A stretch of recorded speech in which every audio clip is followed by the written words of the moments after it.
Making an Impact podcast series by Schroders, sharing ESG insights from our sustainable and investment professionals. So welcome to our next edition of the Making an Impact podcast, where today we're going to talk about net zero, what it's all about and why it matters for investors. So I'm Madeleine Cobb, I'm Head of Corporate Sustainability, and today I am going to be talking to Carol Storey, who is one of our active ownership managers with a focus on climate. So the perfect person to talk to about this. So first off, Carol, let's just start off with, well, what does net zero mean? That's a really important question.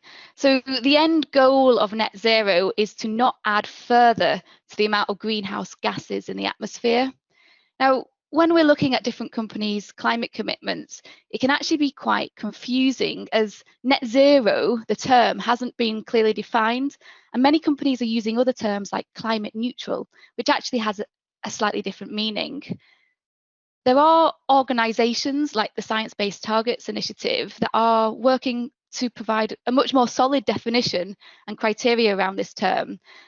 But really, the core principle is that we ourselves have to reduce real emissions from our business activities and also our wider value chain as much as possible, first and foremost. And actually, only once we've done that can removing any remaining emissions from things like carbon removals and offsetting.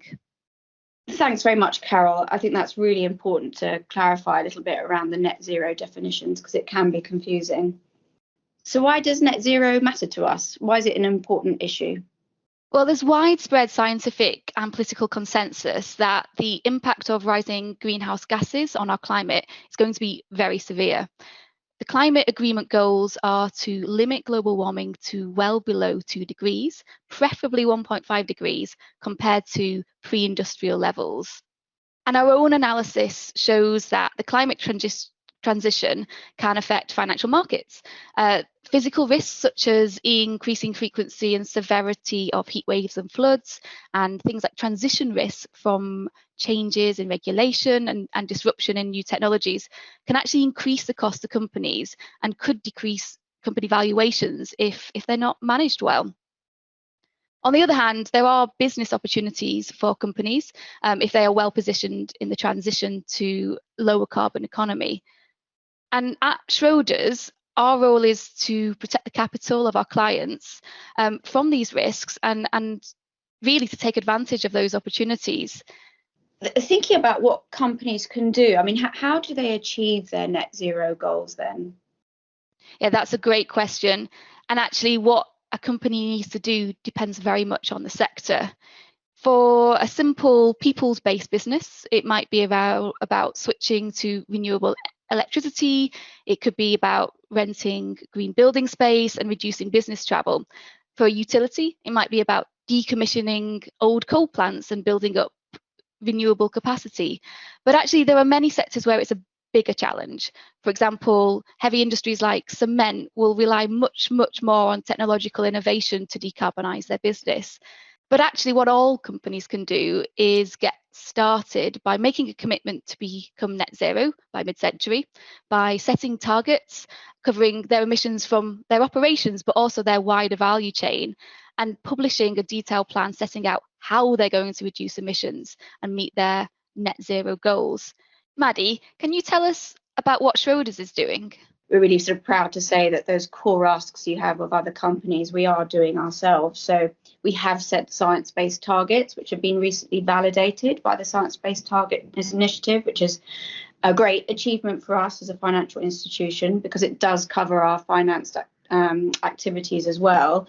But as you mentioned, really, our main actions are around making our buildings more energy efficient, buying renewable electricity, looking at our company car fleet to transition them to hybrid and ultimately electric. And as you said, we are working with our own value chain, having the influence we have as a business, not just as an investor, with our own suppliers. So there's lots going on. Mm-hmm. We published our climate transition action plan in December at the end of last year. It does outline in a little more detail the activities we're doing as a business, but also as an investment manager.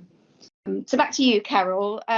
Some of those actions you said industries and companies can do. So how can we influence them to make those changes at the speed we need them to?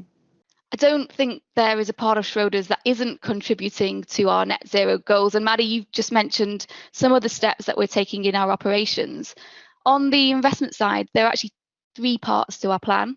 The first is to measure our exposure to emissions through our investments and realign our portfolios to a pathway that is consistent with our wider net zero goals. The second is to actually track and hold investee companies to account through our engagement programme. And finally, the third is to find new climate-focused solutions through the products and services that we provide to clients. One of the things I'm working closely with investors on is that second point about engaging companies. This is so important as we expect a lot of real-world reductions in emissions to come from companies transitioning to low-carbon business models rather than from us simply divesting from high-emitting sectors. And I think one of the things that sets us apart from other asset managers is our deep understanding of businesses, which means we can have a really effective dialogue with the people that are leading investee companies and help support their transition. On a much more practical note, we've set out our climate engagement and escalation framework in the transition plan, the CTAP that you mentioned earlier.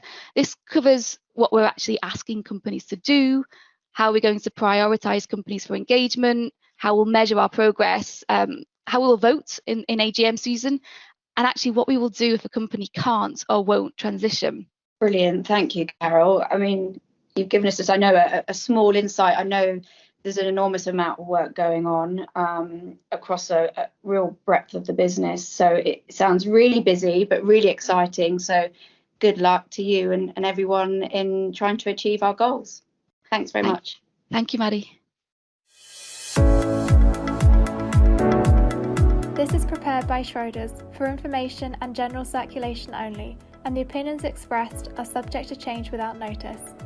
It does not constitute an offer or solicitation to deal in units of any Schroders funds and does not regard to the specific investment objectives, financial situation, or the particular needs of any specific person who may receive this.